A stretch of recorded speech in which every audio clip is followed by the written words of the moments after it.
Okay. Well, hello. I'm here.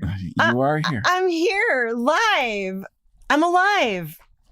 She is really wound up. Please like, share, subscribe to our YouTube channel, and please click on that notification bell to stay connected to us whenever we go live. And Tom, what is this? What is this? This is Monday in the studio. Monday in the studio. Thanks for joining us tonight. We have a special guest. We do. But first, we'll get to business. Yes, down to business. Okay. What have you been doing in the studio this week? Well, I had a funeral last week, and I played in the funeral. Yes. And I think I did fairly well. Yes. Sometimes people ask me, well, how can you play in a funeral? How can you sing a song in a funeral? Mm-hmm. I don't know what it is, but somehow I can completely detach myself. I played at both my parents' funerals. Mm-hmm. I can detach. I don't know what it is. I'll talk to you about that later. I know. There's a lot of doctors that want to help me. Are there? Yes. But tonight, my doctor is Dr. B&B. Yes, but I do want to make a mention. It was a sad week because your father-in-law did pass away. So, yes.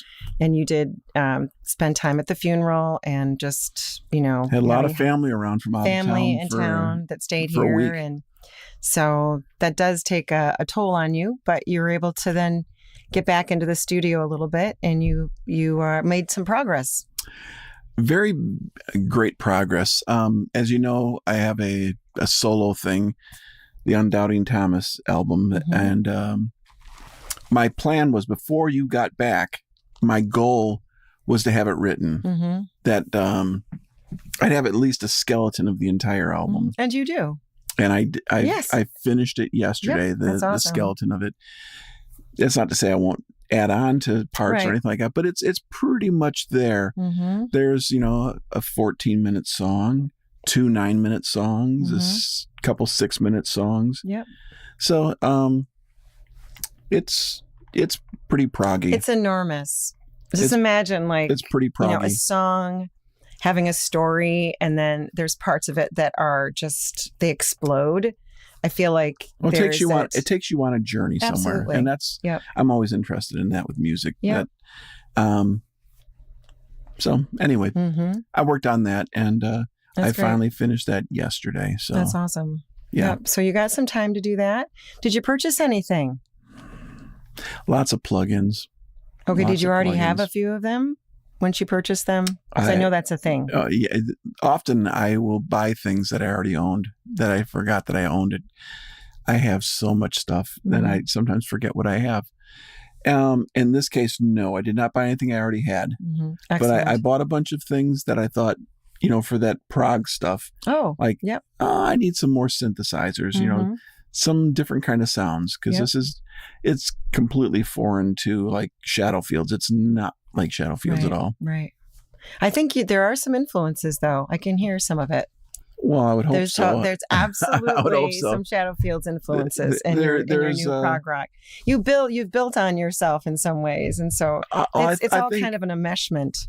I think, I did prog early in my life, and then Shadow Fields became more streamlined and straightforward, mm-hmm. To reach a larger audience.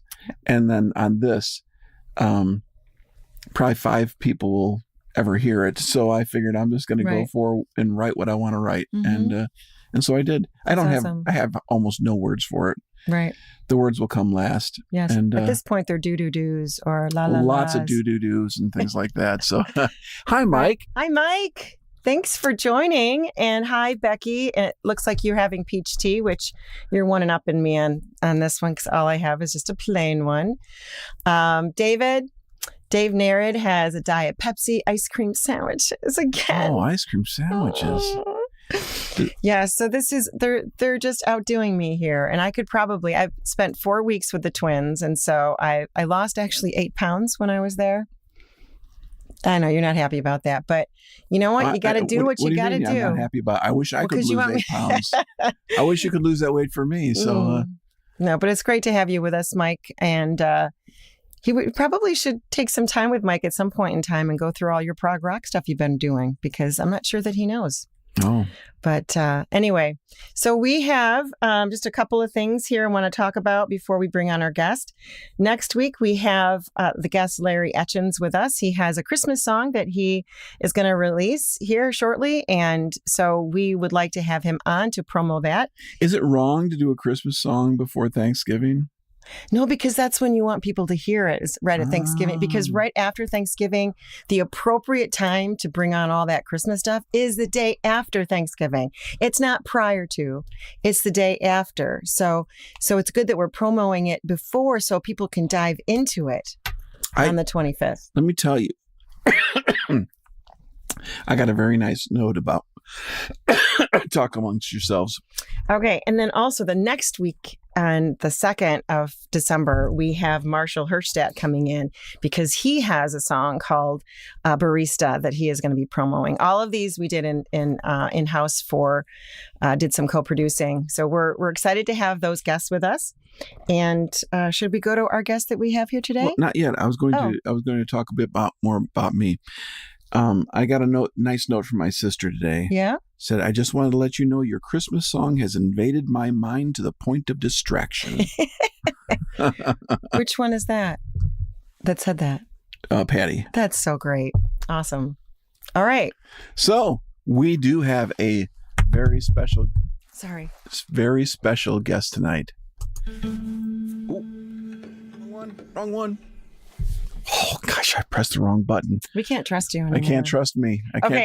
Adela. Woo! Come on over. Yay! Hello. Super Hi, guys. excited to have you How here. are you? We're doing really well. See, you're used to this, aren't you? Oh, yeah, you absolutely. are. So this is Adela. Tell us a little bit about yourself. Hi, my name's Adela. I play the cello. That's my new shtick. I'm trying it out. I'm sorry for everyone who just cringed right now, but I do play the cello predominantly around Chicago and the surrounding areas. That's kind of the thing that I do mostly for other people. I hop on play gigs with different types of acoustic singer-songwriters. I have a string quartet that we play events at, but I also write my own music on the cello and guitar. But as you'll see with this single that I just released with Tom and Heather, I'm trying to create more cello-centric songwriting. Before this, my focus in songwriting was mostly with guitar and piano. But I figure since I'm dragging the cello everywhere I go anyway, I might as well write more music so I don't have to bring multiple instruments to different Well, we events. really have enjoyed working with Adela. She's very creative and has a brain that's thinking about different ways to arrange. And it's a great partnership with someone who has those thoughts, and then Tom, who can kind of make all that happen. So, but it's so interesting in that it's all cello. Yeah, it's not like you hear guitar and basses and stuff like that. You don't. There's no keyboards or anything. It's just cello. It's been very fun. But it's really something interesting, which we're going to get to in a minute. Yeah, but before we do all that, I just wanted to take some time to get to know you. Sure, yeah. So I wanted to ask a few questions. The first is, what is your first experience or remembrance of music in your life? I honestly think the first time I remember hearing anything related to music or have like a musical memory was my parents had this like red CD player in the house. It's like a boombox. It looked like a boombox, but it was like bright red. It was kind of circular, like a little oval guy. Kind of made out of some sort of plastic or something. Absolutely. But I think one of my earliest musical memories is just them putting on like this interesting mix of like Polish folk songs that were done in like a very odd like instrumentation. There was electric guitar, there was accordion, there was I think there's saxophone at some point. It's like a jazz. It's kind of like a gypsy jazzified Polish. And I remember running around with my brother in the house, chasing each other to this like music that would start kind of like a little slower. You know how some folk music starts like boom ba, and then go faster, faster, faster, and we would go running around the house. Does anybody spin the plates while you're doing that? Oh gosh, no. We were breaking enough things probably between the two of us. Sweet memory. Yeah, so that's my first. And I think it's funny because that also became such an integral part of my life now, is not only my connection with the Polish community, but just my love of folk music in general and my interest in the traditional side of things, but also arranging things in slightly different way. Very ways. cool. So what was your first musical instrument? Piano. Was it piano? It was piano. When I was 6 years old, or before my 6th birthday, one of my friends in school had started taking piano lessons, and I remember getting really jealous of that. And so I think I would talk about it around my parents somehow. I don't remember how I phrased it. They remember better than me, but I must have somehow like kept bothering them or just made it very clear that I wanted to play piano. But I wasn't like going to ask them outright. I was like always talking in circles about it, right, around them. Yeah. And so I heard a piano the other day. Right. So-and-so plays piano. Yeah, I think it's like, did you know this person plays piano? And just like reminding I really like them. the sound of piano. Right. So at some point they got it. No, so what happened was on my 7th birthday, my mom surprised me with piano lessons. Aww. So, and that of course. Did your house have a piano? We did not at the time. Okay, so how did you go about practicing then? We bought like a little Yamaha, a little plastic Yamaha. Nice. After a couple lessons, because my mom first had to see that I was actually going to go and not just give up after one. Yeah, that totally makes sense. But it's kind of funny too that, that excitement was so palpable, but then I think it went away very quickly once I realized I should play in front of people. So I was a very shy kid. So growing up, I would always love practicing on my own. But then when the recitals would come, it would always feel like, I would stay there for the cookies, but I wasn't very excited for the actual performing in front of. Did you freeze or anything like that? Yeah, I froze, especially at the beginning. There was a couple of times where I just stopped playing, in the middle of a piece, and that was a habit I had to break early on because the knees are knocking. I would just get so scared, and my mind would go blank. I would try to memorize something, and it wouldn't work, and that happens to all of us still. Yeah, but I was talking about me actually. You were looking at me. I could see that. I think part of the thing is like it does still happen, obviously, when you're performers, but learning how to pick yourself up and keep going and pretend like nothing's happening. And I would make it so obvious that I messed up. Like my facial expressions would say it. I'd start crying, So stage fright was something I battled a long time before I was able to really get comfortable. Yeah. So and just give you a little story. In my family, it was my dad was 100% German, first generation over here. So my sister was adorned with she's older than I am. She was adorned with a silver flute. Oh, wow. Okay. So a Gebeinhardt silver-plated flute, open hole, just gorgeous. And so she had to play for people when they came to the house. Yeah, I was so happy I was the younger daughter because I never had to do anything like that. Right. Because there is an expectation in some families that this is what's going to happen. My dad played the accordion. My aunt played the tuba. And so it was like having a German band. The accordion and the tuba. Over. Exactly. Yeah. I know I'm not playing no accordion, just saying. Gary would say something about perfect pitch. Yes, I know. I know, but that's a German band right there. Like you don't need anything else. Beer. And so I'm sure they had beer. I'm sure they had beer growing up. Clarinet. But I understand a little bit of the kind of a little bit of the expectation as well. I think there was also a component where our studio, my piano teacher loved doing the recitals to push kids, and I think there's also there's an element of I didn't really come from a very arts-oriented type of family. And so I think some people just didn't understand why it was a big deal. Like, oh, you're practicing, so obviously you should be able to play in front of people. Yeah. But I think it's two completely different things. And I'm ultimately glad that they pushed me. And, I think it's good to push people past their boundaries. But it is two very different things, being a musician and a performer. It's not always, I agree. Do I agree that. I think. Are there any other people in your family that are musicians? Well, yes, there's one. Yes, my dad is definitely a musician. Although he wouldn't call himself that, it really annoys me. We need to work on that because he's such a good performer, And, you know, he's got this really great storytelling quality to his voice too. I think, you know, when he sings, people listen. It's very like, he sounds very wise when he's singing. I got to come see him. I know. Is he going to be out at all? Well, we can work on that. Yeah. If my dad's listening. I'd love to go see him. Yeah. I'll definitely let you know next time when we're doing that. So what are your who are your musical influences? Yeah. Besides us. The Shadow yeah, obviously, I know. I have a couple of core influences, but I don't know how much they are present in the music that I make. So Queen definitely inspired me throughout my entire life. It's just, like the versatility in the music, the fact that it's technically rock music, but only like technically, you know, like, but there's so many other things happening. There's classical components, there's pop elements. They transitioned to disco at one point, you know, like they were never afraid to like get out of one sound, you know, and also just explore whatever each person was capable of. So Queen, songwriting wise, definitely huge influence, you know, thinking outside the box. Tony likes you already. Yeah. He's a huge Queen fan. Oh my gosh, Queen is the best. Yes. It's good to meet other Queen fans. So Queen, and then, you know, I think there's a little bit of classical music, of course. Chopin was my first love, you know, musically, that I remember just being entranced by his music when I was a little girl. A couple other, more recently, songwriter-wise, I think Punch Brothers are also really inspirational.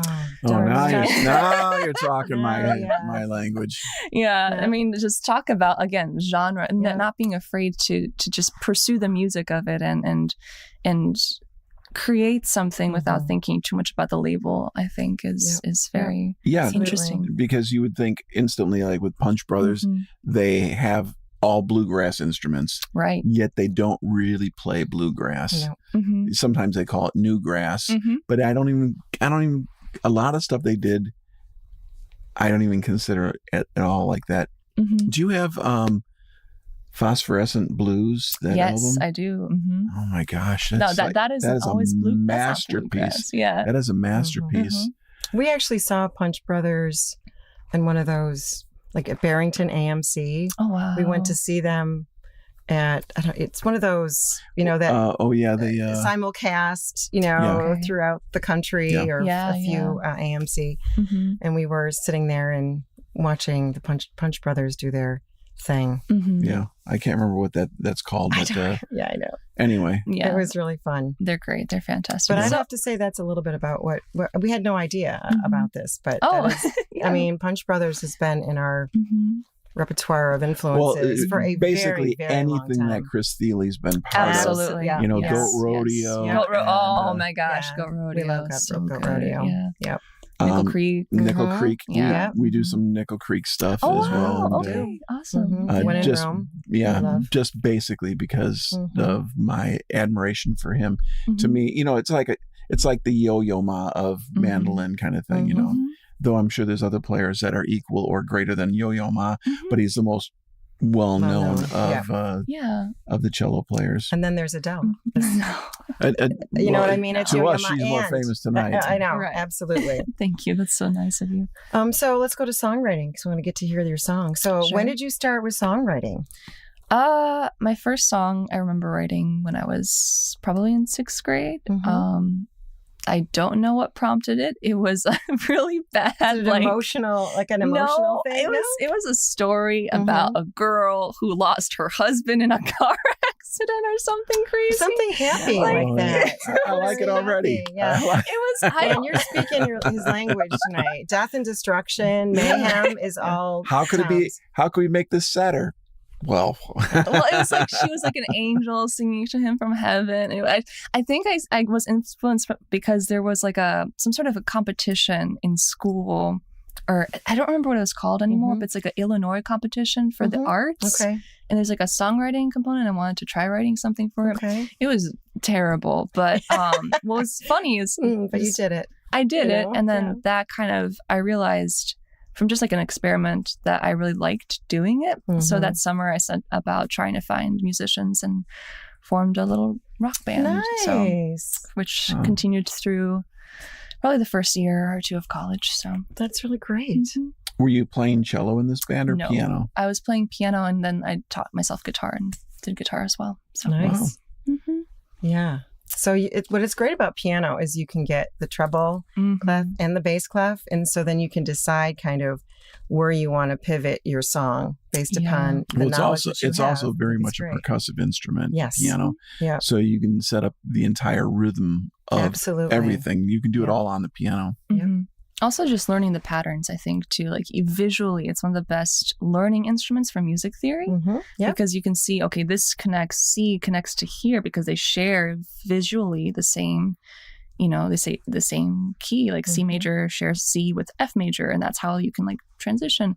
Whereas if you started with like guitar first, it's harder because it's harder to visualize here, or even a fretless instrument like the cello. I mean, there's a reason why I think so many string players who are trained classically at first find it hard to break into other genres because it's not as intuitive to think about like structurally theory things or even just experimental other elements. Well, I totally understand like you a little bit better now. We should have had this kind of conversation before we even had you in the studio, but it's so good to get to know you. But we're going to get to the song because we have, we do like 9 minutes left. Oh, sorry. But tell us about the song you just released. Tell us a little bit about what it means to you. Don't tell us everything, but just give us a sneak peek into the song. Yeah. So the song is, like Tom mentioned earlier, just cello and percussion in various layers, as well as some voice layers.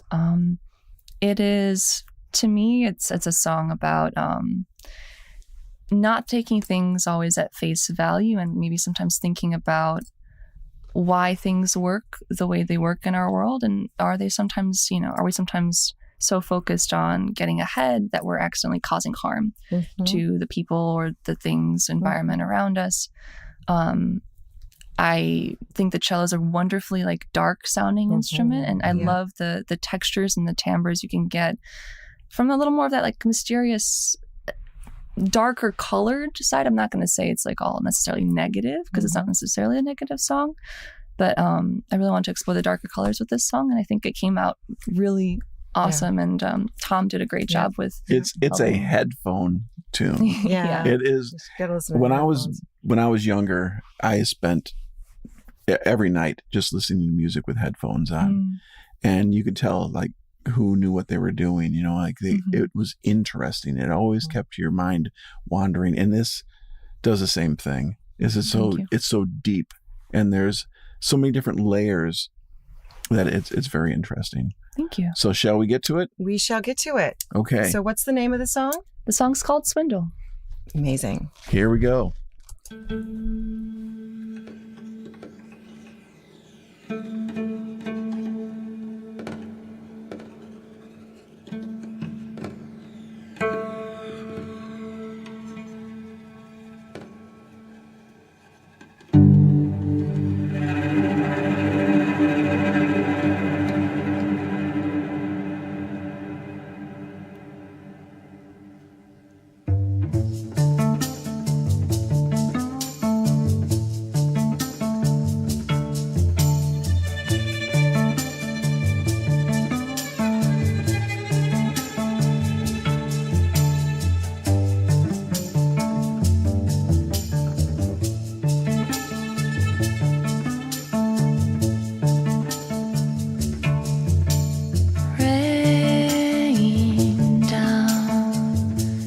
Drop of water for a thimble.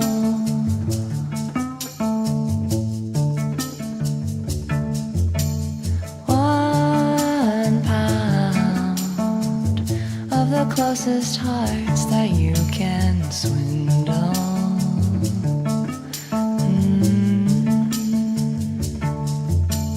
Don't forget the words when you come in.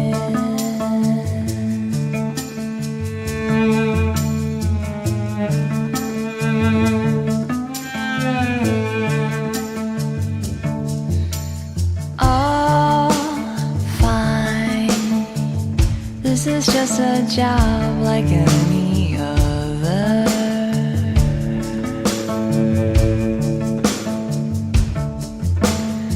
Cut ties, they won't understand the gold you seek.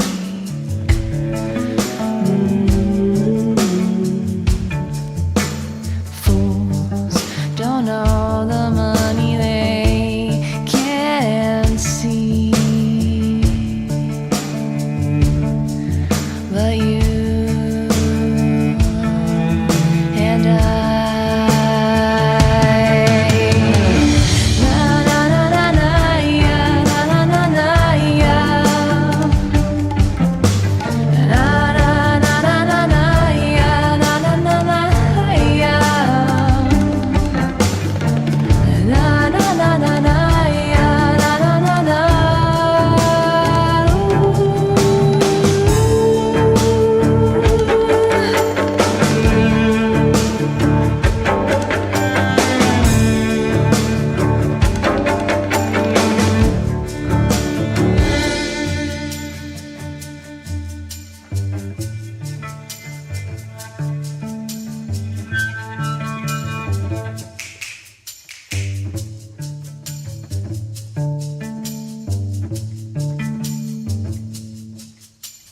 What now?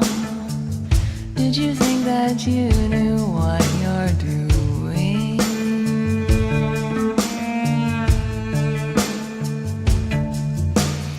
Bleeding heart, no one ever counts the casualties.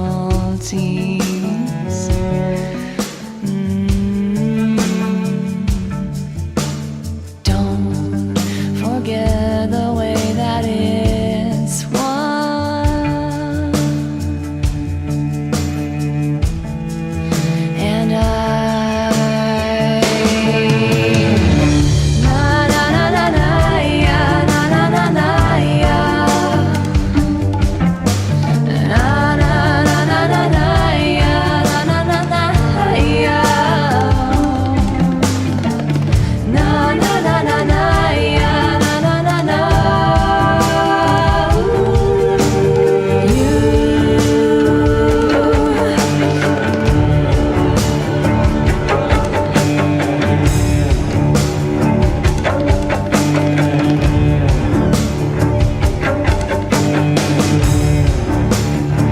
If you slow down and you look up, what would you see?